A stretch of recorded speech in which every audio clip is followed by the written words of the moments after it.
There's so many sports and fitness metaphors that we use in business and vice versa, right? That there's so much parallel.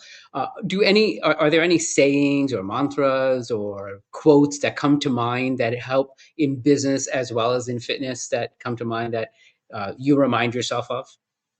Well, actually, when you mentioned COVID, it reminded me of like why I didn't fall off when I could have. A good friend of mine and I made up the not made it up, but we adhered to the mantra never miss a Monday. And it was obviously at its core about like make sure you work out on Monday. It's Sure. and but really it's so much bigger than that. It's kind of an identity. It's not just a rule. It's about, setting the tone for your week. It's about, kind of taking ownership of your week rather than playing catch up. It's about, kind of being accountable to somebody else and to yourself and being like, it almost becomes not about motivation. It's just accountability.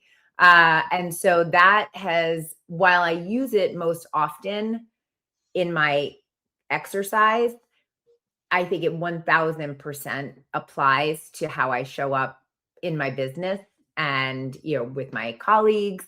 Like it's just this idea that like I'm always going to want to be present and take ownership of what I'm doing. Um, and the feeling that when you're done on Monday morning at 6:30 a.m., just sets the tone for everything else. And, I feel like that's how I show up in my business.